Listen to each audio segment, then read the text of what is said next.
Okay. Kudos for our substitute projectionist, Mary.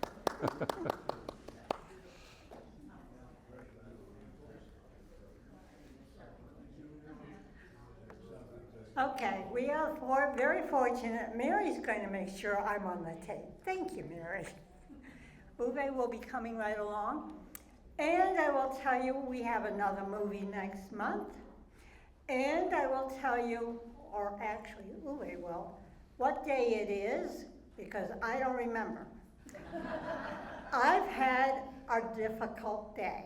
However, I can still say, welcome to our favorite rabbi here at the Chesapeake, Rabbi Michael Panitz. Is that good enough? That's wonderful.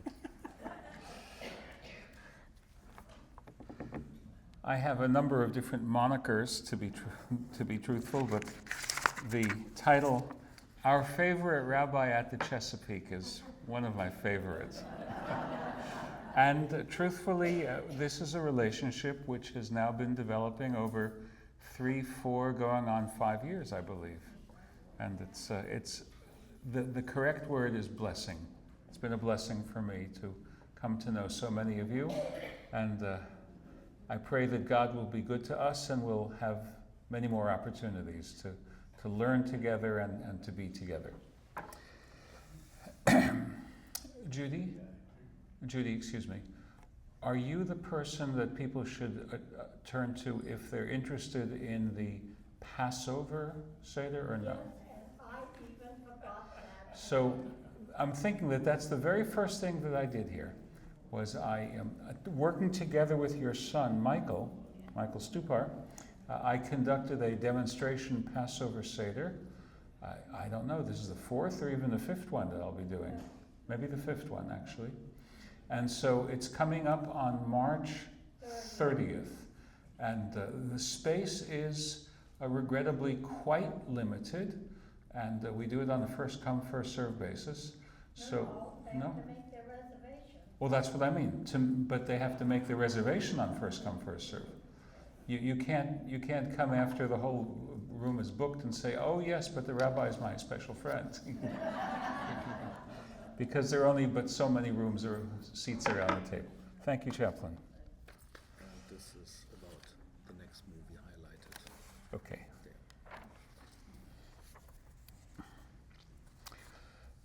Before we dive into this movie, I can tell you about the next one. Okay. Would you like me to do so? Yes. Okay. The next movie is entitled Defiance. Defiance. It stars Daniel Craig and Lev Shiber. Based on the book by a Holocaust survivor named Nehama Tech, T-E-C.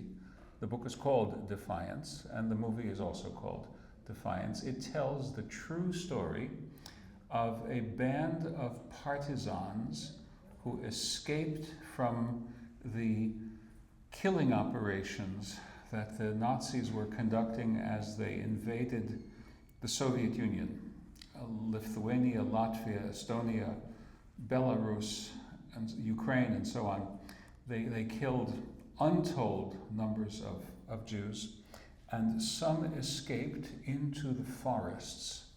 And this is a story of 3 brothers. Their name is Bielski, B-I-E-L-S-K-I, and they had 2 different partisan groups. One of them was actively fighting against the Nazis. The other one was serving mostly as a refuge, deep in the forest, for those who were not combat capable, but who were surviving that way. It so happens that 2 of the Bielski brothers survived, ended up in New York City, and this is their story. And people knew about it, but somehow they didn't think of it as movie-worthy until the great stir occasioned by the film Schindler's List, which you may have seen. And that produced a hunger for telling similar stories. So Defiance is one of the very powerful and, there's a little bit of Hollywood, but largely true stories based on that. So that will be in April. The movie screening will be on Tuesday, April 7th, and the lecture will be a week and a day later, Wednesday, April 15th. So that's our April movie. We're going to be continuing through June.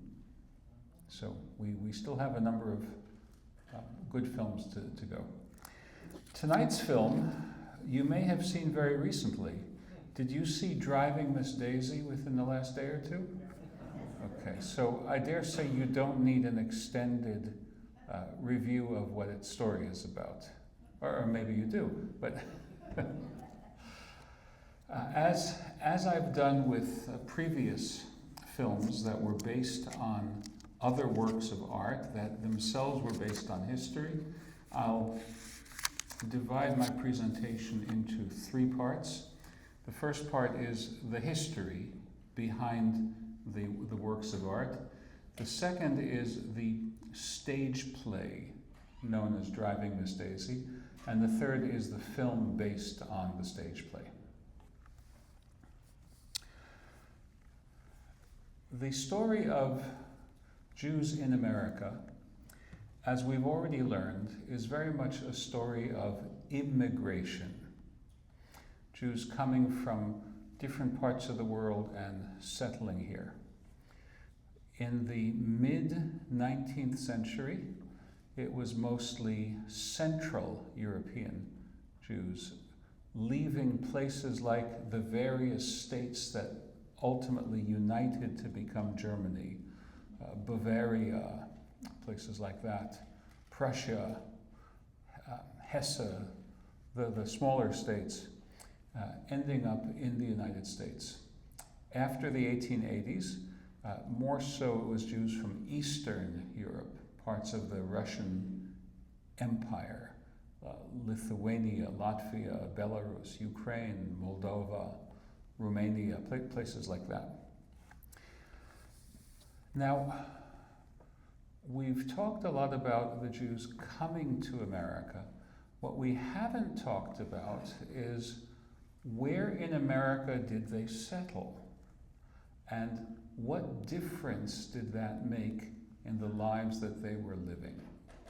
That's why I selected this film, because where they moved to affected the lives that they were living. For example, we saw films that were set in New York City. Right? We saw Hester Street. We saw The Chosen, both of them set in New York City, and there was the story of Jews coming from Europe, in the main from Europe, and settling in that northern urban center. But that's not the only place where Jews settled. Going all the way back to colonial times, we found that there were some Jews settled in the north and some in the south. The 5 most prominent Jewish communities at the time of the election of George Washington as our first president. Anyone want to guess what those 5 communities were? The 5 leading Jewish communities in the United States in 1789. Would you expect New York? You'd be correct. Would you expect Philadelphia? Yes. Other 3, not so easy to guess. San Francisco? Not yet. That'll be after the gold rush. Charleston. Yes. Savannah. Yes. We have a historian here. And the last one is just a small town today, but it was a major seaport in its day. Newport, Rhode Island. Newport, Rhode Island. In the 1800s, Newport was eclipsed by Providence. But up through the 1700s, Newport was the main gateway to the Atlantic Ocean, to the Caribbean, and so on and so forth. So notice that in every case, Jewish people were settling in a coastal town, a coastal city where they could conduct trade. So why this focus on trade? Because for many centuries, land ownership had been prohibited. Jewish people were not allowed to own land. Moreover, since Jewish people were apt to be expelled, having to sell your land at a distressed price was likely to leave you bankrupt. Having your assets in a movable fashion made it at least more possible to survive if you were going to be on the run yet again. So that's how this started. Now, as is expected, the early places where Jewish people settled were the hubs of transportation, which meant they were on the water. Think about the we don't have any major cities in Virginia in the colonial period, but think about such cities as we had. We had Williamsburg, right? We had Richmond, Fredericksburg, right? Norfolk, right? All of them on waterways. See that? Fredericksburg is as far as the Rappahannock is navigable. Richmond is as far as the James is navigable, and so on and so forth. None of them major cities, but waterways nonetheless. What is the first major city in America not based on water transportation? Let's think a little bit. The first city in America that is a major city that is not based on water. The answer is Atlanta. Atlanta. Why Atlanta? If you look at the geography, you'll understand why. Atlanta is where the mountain passes of the southern reaches of the Appalachians are such that you have three natural routes coming together. So, a crossroads. A crossroads is historically a place to put up a market, right? Because you have multiple points of access. So market towns exist at crossroads. Now, the great invention of the early 19th century that transformed American life, also European life, is what we fondly call the iron horse. What is the iron horse? The railroad. Atlanta is the first city of the railroad age. Obviously, Chicago is a greater railroad hub than Atlanta, New York, etc., but they weren't exclusively based on the railroad. Atlanta was based exclusively on the railroad, until, of course, the 20th century airport, but Atlanta was the major railroad town, which, by the way, is why General Sherman's capture of Atlanta in September of 1864 sealed the fate of the Confederacy. Because with its major railroad hub in federal hands, it became impossible to provision General Lee's army in Petersburg. And his soldiers were reduced to just eating grass. And then they began to defect in droves. I'll tell you, do you know the Victor Hugo Les Miserables? Yep. And then they made a great musical out of it, right? Anyway, the soldiers of the Army of Northern Virginia used to call themselves Lee's Miserables. Because after the capture of that railroad hub, there was no more way of keeping them fed. As much as General Sherman is reviled in the South, really that's almost like a curse word to mention Billy Sherman. As much as his name is reviled, unlike General Grant, he thought that you could win the war by denying food to the opponent, which ultimately took fewer lives. Ultimately, they surrendered instead of just getting killed on the battlefield. So that's a little bit about the importance of Atlanta. After the war, it rebounded because it was still, for geographical reasons, a very important railroad hub, and it grew and grew and grew. So Jewish people were drawn to Atlanta the same reason as they were drawn to other cities, not to own land, but for commercial reasons. You could produce something in one of the factories of Atlanta and you could market it widely because of the railroad connections. So we have Jewish community growing in Atlanta steadily from the mid-19th century all the way up to the present time. In fact, I remember in 1985, I went to a convention of all of the rabbis of my denomination. It was a very important convention because that's when we took a vote that, Larry, we were talking about this, that qualified women could be ordained as rabbis and accepted into our movement's professional association. We actually forced the hand of our seminary, which was dragging its feet on this. But the rabbis in the field who had their finger on the pulse of the way that people really felt about things, we gathered. It was an earnest, it was not bitter, but it was a strenuous discussion, but it wasn't a bitter one. And we ended up voting overwhelmingly that this is the way we wanted to go. And it took place in Atlanta because at that time, the president of our rabbinical assembly was the rabbi of the major congregation in Atlanta. He had moved from Minneapolis, St. Paul, also a very important city in Jewish America, to Atlanta. So it was and is a major Jewish community in the United States.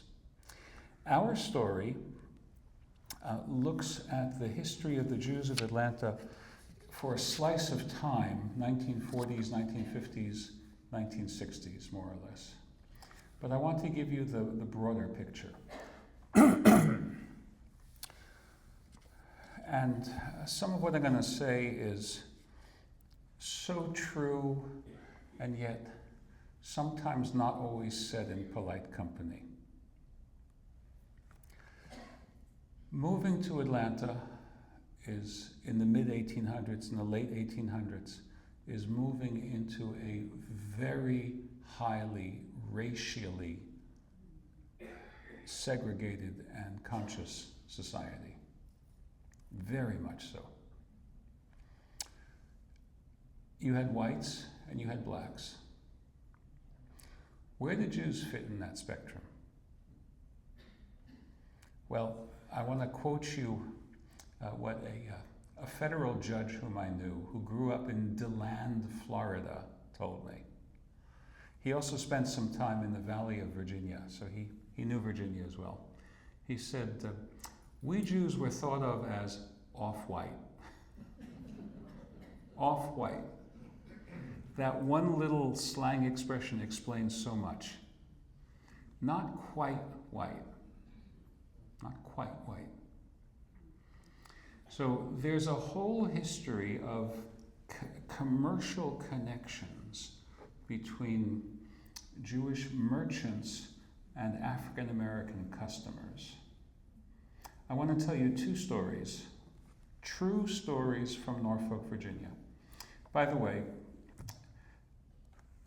when there's a death in my congregation, I visit with the family. Typically, I sit with them the night before the funeral, and we can spend a long time together, and I learn so much about the history of the family. I think I could write a whole book about the social history of the Jews of Norfolk, Virginia, from those several hundred or maybe thousands of interviews. I'm going to tell you two stories, both of them true. I asked one woman to tell me about her father who passed away and tell me something about him that I didn't just know from seeing him worshiping every week. She said that he had a shoe store at Ward's Corner, which was called the Times Square of the South, and he was the first white merchant to allow a black customer to put his foot into a shoe and not necessarily buy it. I want you to think about what that means. It means that at that time, say 1950s, if a black customer wanted to buy a shoe, he'd bring a piece of twine with the length of his foot, and the clerk would bring out a shoe of that size. And if the black customer took it home, the black customer bought it. And if it didn't fit well, tough on him. Once he had put his foot in the shoe, it would no longer be sold to a white customer. That's Jim Crow. That's what segregation was like. And the second story had to do with one of the leading general practitioner physicians in town. And I was asking his family to tell me something about him that I wouldn't simply know. And they said he was the first general practitioner to have an integrated waiting room. Now, it's one thing to have a waiting room where sick patients are here and healthy patients are there. That's for at least a rational reason. But segregated waiting rooms, he was the first one to have an integrated waiting room. And don't you know that in each of these two cases, they took a lot of flack for doing that. Right? So that's the world that Jews are moving into. You see that in the character of Bully, who's not sure if he wants to go to a civil rights talk to be given by Dr. King. Do you remember that? Because he thinks it will damage his business if he's known to be too high profile in favor of civil rights.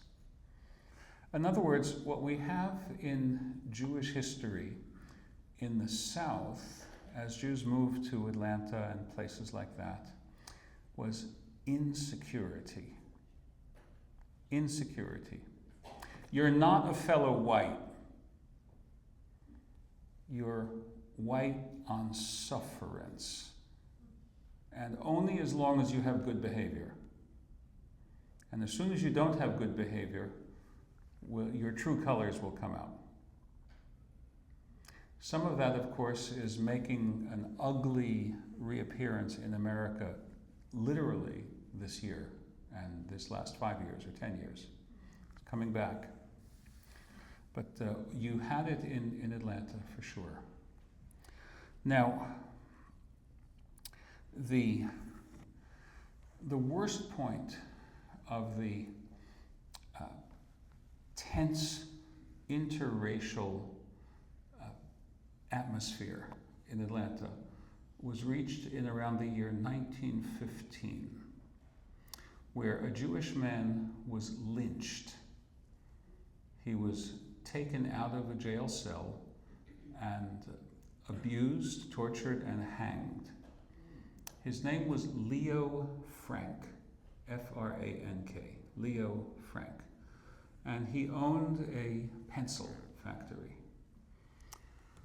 One day, one night, there was a tragedy, and a young woman, barely more than a girl, a young woman who worked in that pencil factory was found raped and murdered. Her body was found. Police, who did it? It wasn't Leo Frank. Ultimately, he was exonerated, but he was convicted in the eyes of the local population. Why? Because part of the trope of anti-Semitic slander is that the Jewish male is a sexual predator, always lusting after the Gentile female. That notion goes all the way back to the Middle Ages. I'll give you an example. The Fourth Lateran Council of the Roman Catholic Church in the year 1215 passed some laws regulating the lives of Jews in Christian Europe. One was that Jews had to wear a badge. as the Nazis made Jews wear badges. Why? So that Jews would be identifiable and Christian women wouldn't be easily seduced. Secondly, it was prohibited for a Jewish man to employ a female Gentile housemaid. Because if she was a housemaid, she was under his dominion. So according to this slanderous theory, she'd be at risk of sexual violation.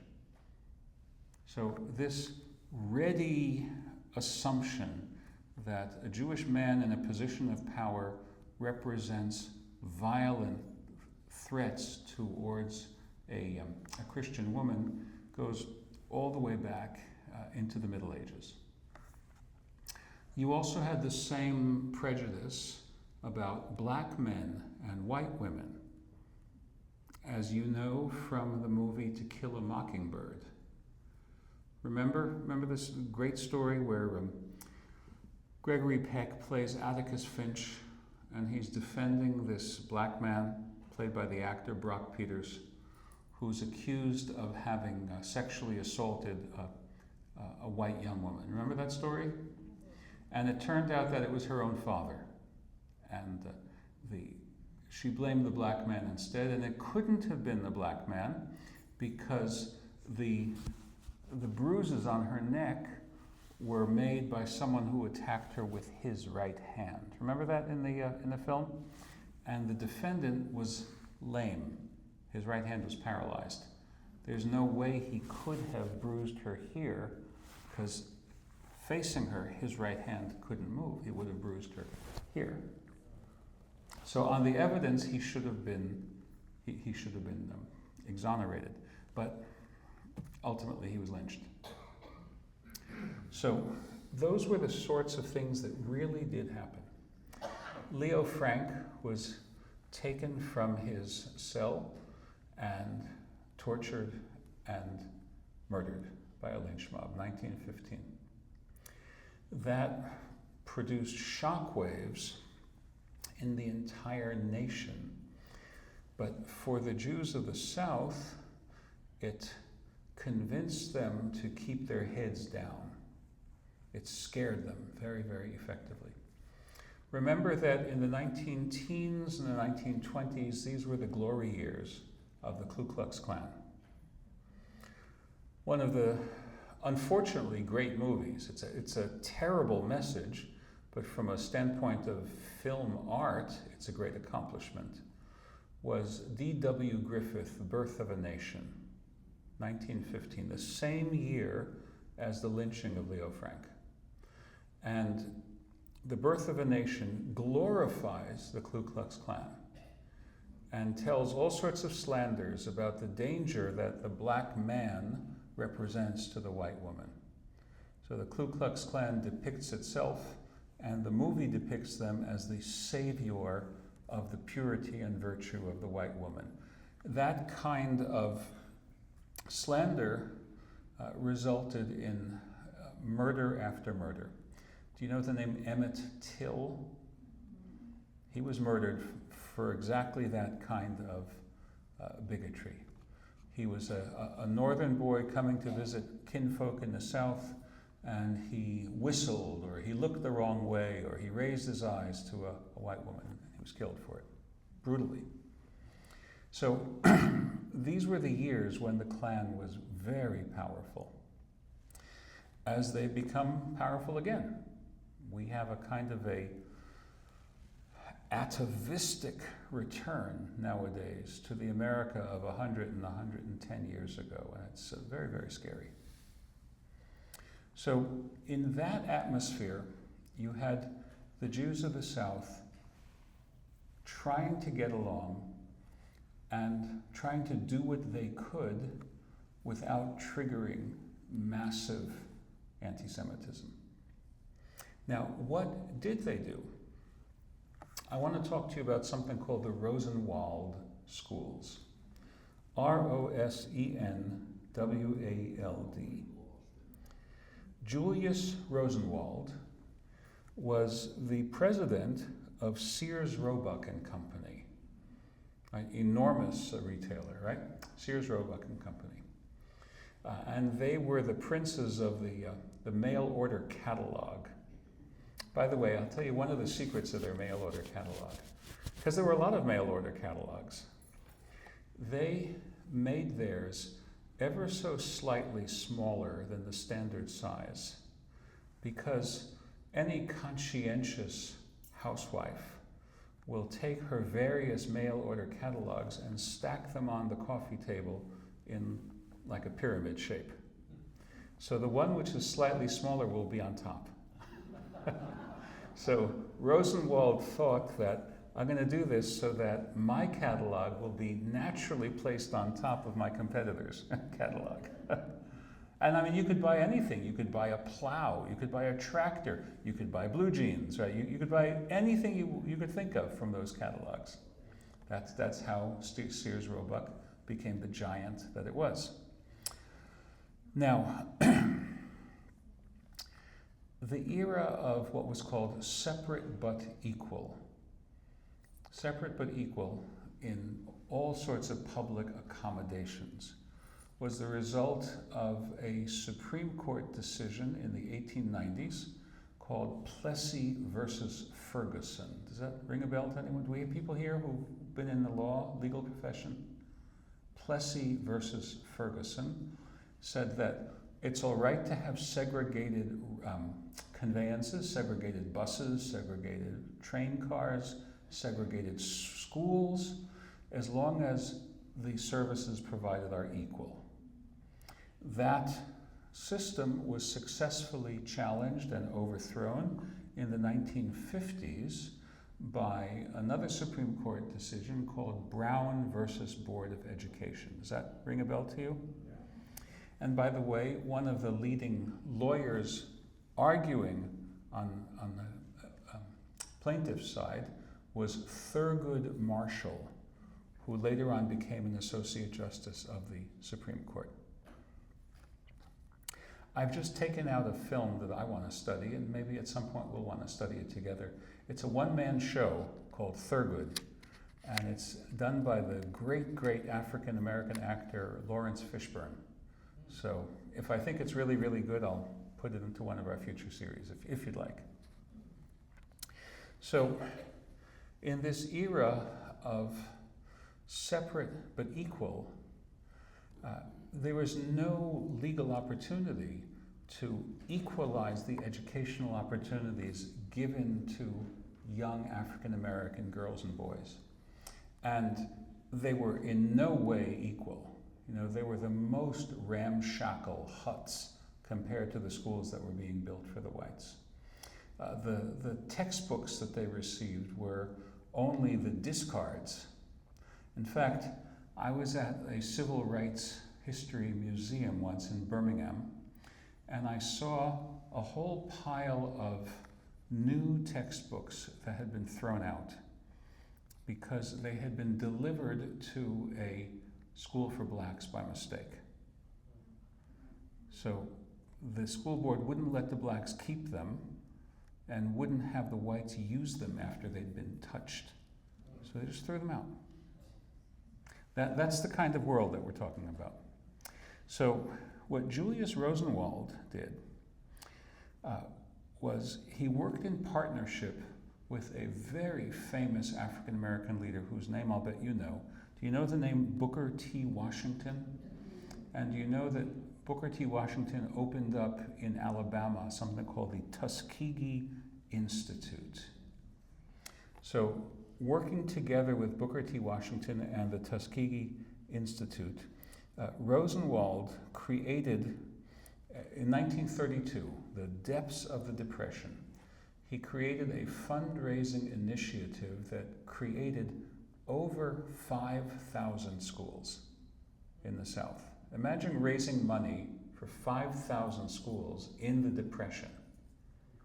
So that's what Rosenwald did, because part of the, I don't want to call it the DNA, but part of the cultural DNA of the Jewish religion is what we call tikkun ha'olam. If you see injustice, strive to make the world more just. It's a very large part of the main lesson that we glean from the Bible. After all, what is our heart story? The story of stories is the rectification of an injustice. Jewish people were enslaved to Pharaoh. Thanks to God, they went free. Went to Mount Sinai, received the Ten Commandments. So the very core of our story is, if you see injustice, do something about it. Work for justice. That's what these Rosenwald schools represent. So the Southern Jews were giving money to this, and they were trying to help ameliorate the conditions for the African Americans who were their neighbors. And yet there was a low ceiling on how much of a profile they wanted to have. They wanted to work on behalf of their unfortunate neighbors, but they didn't want to be called out as, forgive the word, N lovers. They were always worried about that. So they were in a state of pretty high insecurity. Now, to get to the play and then the movie. The play was written by a Jewish playwright from Atlanta. His name is Alfred Uhry, U-H-R-Y. And the play was inspired by a true life incident of his own grandmother. Her real name was Lena Fox, and she had a chauffeur named Will Coleman, and Alfred Uhry's own father. So the main characters in the movie, Ms. Daisy, Hoke, and Booley, are drawn from life. They're drawn from the lives of Alfred Uhry, the playwright's grandmother, his own father, and the grandmother's chauffeur. But what people watching the film alone don't realize is that Uhry wrote this play as one out of 3 plays. He wrote a trilogy, and the meaning of the play, the overall meaning of the play, has to be understood in the context of the trilogy. And by the way, that happens often enough. Do you know the great African-American playwright August Wilson? Have you heard that name? August Wilson has written a series of plays. One of them is called Fences, one of them is called The Piano Lesson, and it's about the lives of African Americans in Pittsburgh, some borrowed from his own family, each one decade of the 20th century. Fences, by the way, was turned into a very powerful movie. Maybe you saw the movie as well.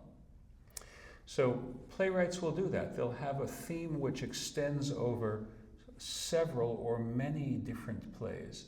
In the case of Alfred Uhry, these are the 3 plays. The first one is called Parade, and it's based on the 1913 to 1915 trial and ultimately the lynching of Leo Frank. And then he has one called The Last Night of Ballyhoo. Anyone know what Ballyhoo is? Ballyhoo was a mixer, an opportunity for Jewish men and Jewish women, young men and young women, to meet, mingle, and marry. You see, like many other minorities, the Jewish people had a strong desire to marry within the tribe and not to marry out. Whether or not they were orthodox in their religious behavior, they felt that endogamy, marrying within, was a very important thing. That taboo has fallen considerably in the last, I'd say, 20 to 40 years. But in the time period we're talking about, it's very, very powerful. So if you're in a small Jewish community, if you're in Biloxi or Jackson, Mississippi, or a place like that, where they're all of 4 Jewish families, and, Rita Sue's already dated Billy Bob and can't stand him, and Sally Mae won't even look at, etc., etc. So what do? You go to these mixers, which take place like on the campus of Tulane or something like that. And everybody gets to meet fresh blood. I want to tell you a true story based on that. Anyone here from Portsmouth, Virginia? Okay. Do you remember there was a Portsmouth Reform synagogue named Temple Sinai? Does that ring a bell? I was very fond of the late rabbi of Temple Sinai. He was a very dear man. His name was Arthur Zanville Steinberg. And if you used to listen to WHRO classical radio station, there was a DJ named Arthur Zanville. That was Rabbi Steinberg. But he was using his mother's maiden name Zanville as his handle. Anyway, I was quite friendly with Rabbi Steinberg, and he told me that he grew up in Baltimore. And every Saturday night, he and the other Jewish kids that he knew would pile into someone's big jalopy. You know what a jalopy is? A lot. It's like clowns in a Volkswagen, right? As many as could fit. They didn't have seatbelt laws back then. And they would, I think it's Route 50 that goes from Baltimore to Annapolis. Because they wanted to, have a Saturday night courting the Jewish girls of Annapolis. Because they knew all the Jewish girls in Baltimore. And every Saturday night, they would pass another jalopy coming from Annapolis to Baltimore. They had the Jewish boys from Annapolis in it. Because they wanted to date the Jewish girls from Baltimore. It's the same story. That's what Ballyhoo is all about, the chance to mix and mingle. Now, the play, Last Night of Ballyhoo, is set in the year 1939. What happened in 1939 that's important to Atlanta? I'll sing the answer to you. Do do do do do do do do. What song is that? Theme song of Gone with the Wind, right? The most famous story ever told about Atlanta. I swear by God Almighty, I shall never go hungry again. Frankly, my dear, I don't give a damn. And that's basically is the movie in two sentences. So you all know that. Anyway, let me tell you how The Last Night of Ballyhoo starts. It pegs this Jewish community, may I say, mercilessly. It's Christmas Eve. The protagonist, who's this unmarried teenage girl named Lala, you can already guess that she's no mental giant. Lala is decorating her Jewish family's Christmas tree. Does that sound a little bit odd? Her mama comes sweeping down this grand staircase, almost like, from Gone with the Wind, right? And she sees the star, the 5-pointed star on the top of the Christmas tree. Have you seen such an ornament? She takes it off angrily and says, Lala, don't you know, Jewish Christmas trees don't have stars. That makes all the difference, apparently. So what we can see is the playwright Alfia Dury poking fun at the lack of deep Jewish content in those families. They just want to be a little surface of Judaism and not much on the way down. So he's poking fun at that. And then this one is the third one, where Driving Miss Daisy takes place during the civil rights era. So cumulatively, it's 5 decades of Jewish history in Atlanta. Now, as for the film itself, which personally I think is just a wonderful film, I want us to notice that the relationship is somewhat prickly at first. Right? Miss Daisy, and I dare say many of us have been where Miss Daisy is. Let's be honest, don't we sometimes sometimes bitterly resent the loss of autonomy that having someone yank your driver's license represents? Haven't some of us in this audience actually lived through that moment? Right? Not yet. Well, you're a better man than I, Gunga Din, some people are going to be saying. Right? I remember trying to convince one of the very dear ladies in my congregation that the time had come for her to become a Miss Daisy. And she had ample funds to be driven anywhere she wanted to go. It's not that she was going to be a prisoner of her own home, but just symbolically that loss of autonomy was just brutal for her. But how many accidents can you have before it just gets yanked? And God forbid any of those accidents should be fatal or cause injury, right? It's not so terrible if you lose a back headlight because you went into your brick wall, but it could be so much worse than that, right? If your reaction time is now too slow for you to brake before the child is crossing the street, God forbid what could happen, right? So we know that. That's why Booley tells Hoke, she can fuss at you all she wants, but she can't fire you because I'm the one who hired you.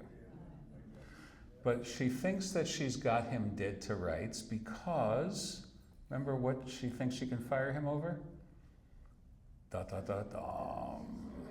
A missing can of salmon. And when he comes in order to, and she thinks that, now I got you dead to rights, he brings the can and he says, excuse me, but the pork chops you made for me were a little bit stiff. What a great way of putting it. Now, I've never had pork chops, so I don't know if they're supposed to be this or that, but I'm sure they're not supposed to be stiff, am I right? So that's the turning point. Now, do you also remember how she learns that he's illiterate? Right. And she's not exactly nice about it. I've taught some of the stupidest boys in Georgia, and I can teach you. But she does teach him, which is more than the school system ever did. The so-called separate but equal school system never taught him literacy. She did. See that? And gradually, he comes up in the world. He negotiates a raise. Remember that? And in the end, he buys the Hudson. What a moment of triumph. I want to talk to you about two moments in particular. The first is when Dr. King is giving the speech. Three moments in particular. The first one is the bombing of the temple. First of all, the name of the synagogue is the Temple, which is a little bit pretentious, right? Because the Temple sounds like what's in Jerusalem, or what was in Jerusalem. But you have certain Reform congregations which call themselves the Temple. There is a congregation, the Temple, in in Cleveland. There's another one in Atlanta. I've been to the Temple in Atlanta. It's what we call a flagship congregation, major congregation.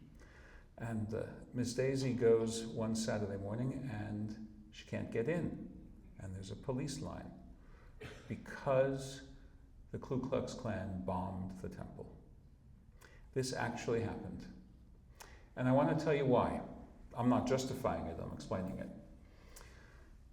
There was a rabbi who came from the Midwest, came down south to become the senior rabbi at the temple. His name was Jack Rothschild. And Rabbi and Mrs. Rothschild became friendly with Dr. Martin Luther King and Coretta Scott King. And they invited them to have dinner. And listen to this. The Kings entered through the front door. What does that mean? What did they not enter through? The servants' door. And of course, this is all deliberate. Rabbi Rothschild is making a statement, and Dr. King is making a statement. Rabbi and Mrs. Rothschild, Dr. and Mrs. King, are making a statement. We are social equals. For the Klan, that justified a bombing. So Rabbi Rothschild's house was targeted, and the synagogue was targeted. So that's the real reason why the synagogue, the temple, was bombed. It really happened.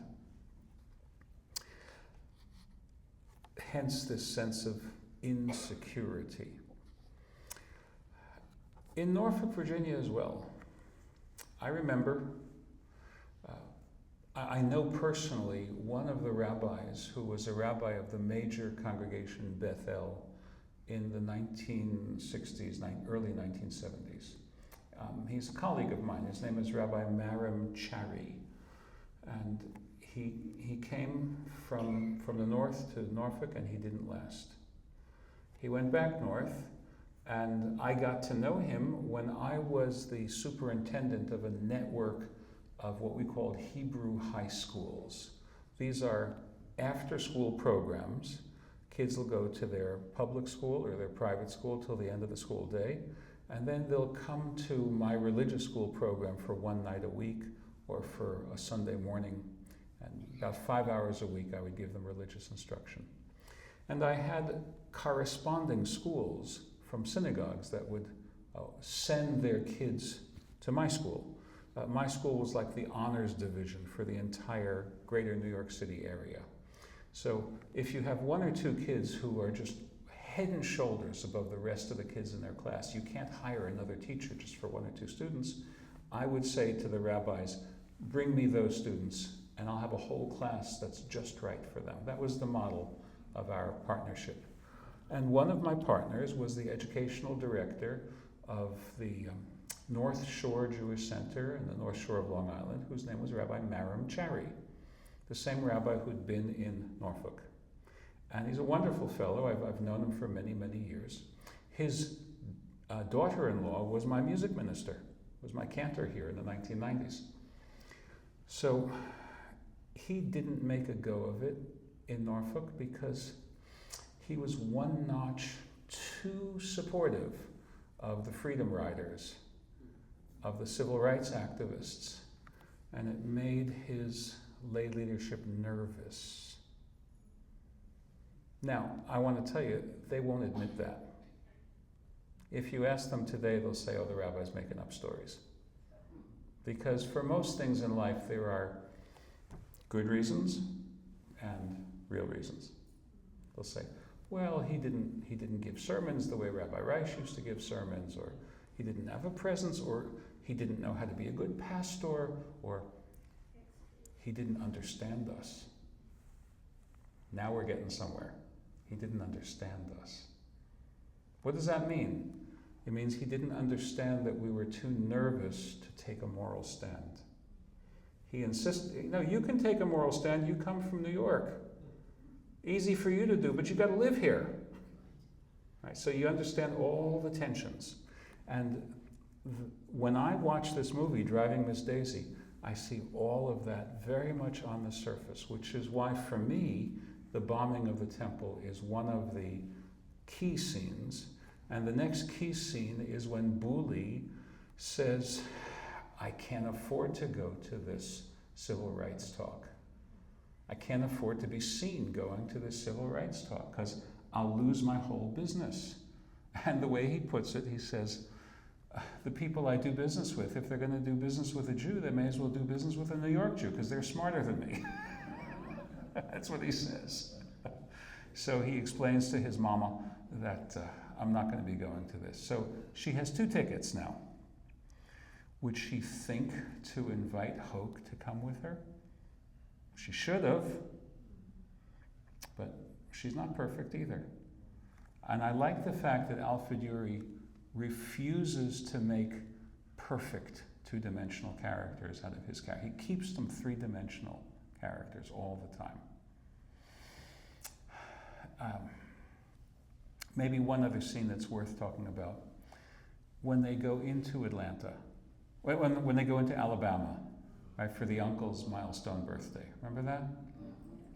So they get hassled by the Alabama troopers. And what do the troopers say to each other?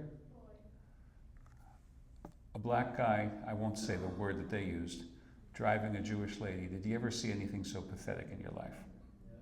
Say that. And then finally at the end, after Ms. Daisy suffers a stroke, and now she's in an institution, right? And Booley comes, and Hoke comes, and Miss Daisy doesn't want to spend much time with Booley. So, oh, go charm the nurses. That's what you do very well. And who does she allow to feed her? Because, you know, she's lost control of her hands. Who does she allow to feed her? Hoke. So notice that their relationship is tender. I wouldn't call it a conventional friendship because it's not based on equality, but there's a tenderness to it which is just meltingly sweet. Anyway, I think it's a very fine film by a very fine filmmaker. He had one or two clinkers, by the way. Bruce Beresford, who's the filmmaker here, made a rather poor version of King David, the 1985 movie, but he had a bad script. But he rebounded with this it had a great script, and I think he produced a magnificent film. By the way, I saw it on Broadway. So obviously you cannot, it was I think 2008 or so, I saw it, maybe 2010. I saw it in Broadway. I believe that Vanessa Redgrave played the Jessica Tandy role. And there's only one black actor I can think of as good as Morgan Freeman to play that role, and that's James Earl Jones. I am your father, Luke Skywalker. So anyway, I saw it with a great cast, and obviously when it's on stage, you lack the scenery, you lack the cinematography, you have the dialogue, which is the vehicle for all of it. But whether it's a stage play, whether it's a movie, it's a powerful and a beautiful experience. I hope you enjoyed it as much as I have. Remember when he did You're My Best, she said. Yes. You're my best friend. That was, And it's from the heart. yeah. Because, you know, you never get any fakery from her. Never, right? Mm-hmm. Very poignant, indeed so. I'm sorry? That's very sweet, yeah, very sweet. Questions, comments, observations? We have a few minutes for that. And you know the ground rules. We just ask you to give your name for the recording. All right, I'm getting the microphone ready. Come on, people, get your questions ready. All right, who wants to go first? Questions, comments, observations? And raise your hand, please. And as Rabbi Panitz said, start with your name, please.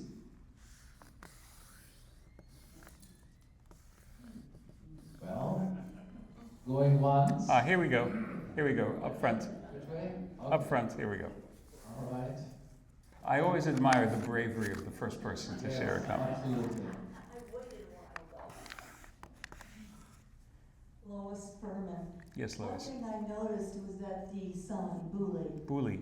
was not a very good Jewish person.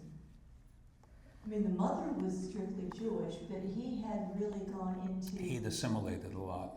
And his wife. That's a good word. Yes, Mhm. both of them were. Yes. Come to our Christmas party and decorating Mhm. for Christmas. I But thought, would she make a cup of iced tea for the sisterhood of the synagogue? No. No way. She was I- above all that. It was interesting to see how much had changed in one generation. Mm-hmm.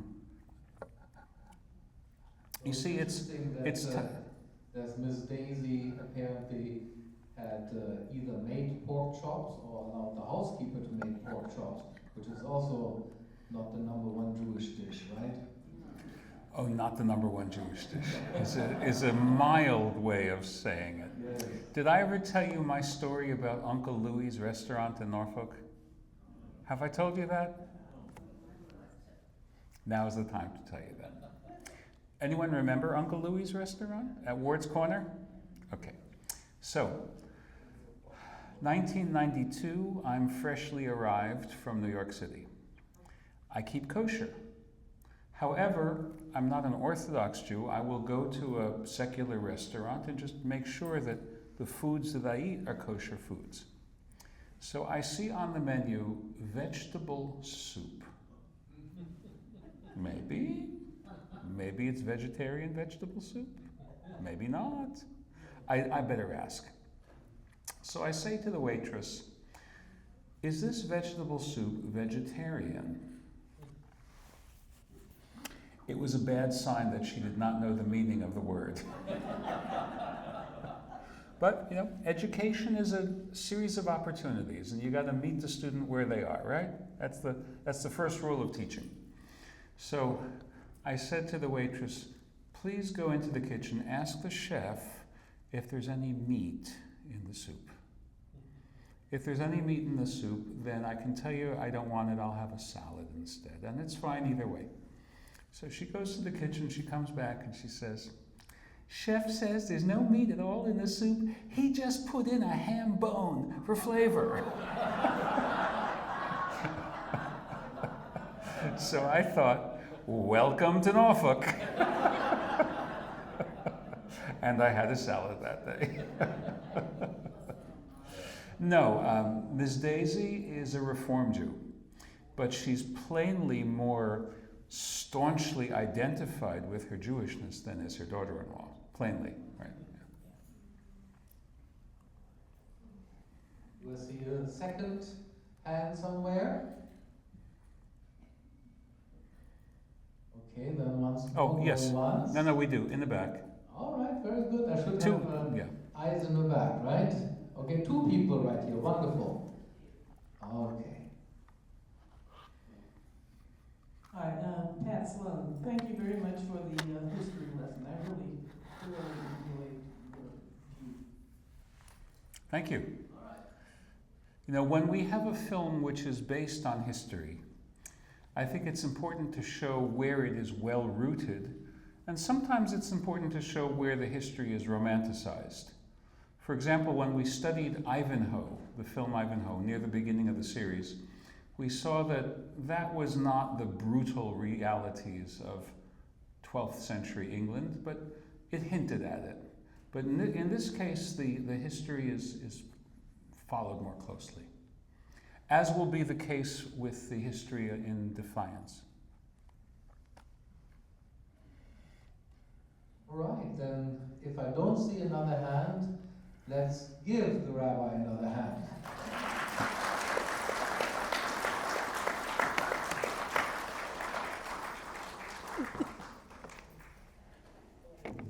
As usual, it was wonderful, and we remember next month, April 7th, in Defiance. In Defiance, April 7th. Now, March 30th is the Seder meal. And remember, if you would like to come to the Seder meal, you have to call me. Okay? We will fill up, and I'd like to know it's filled up soon so that I don't have to worry about it. But thank you all for coming. It's been fun. Have a good evening.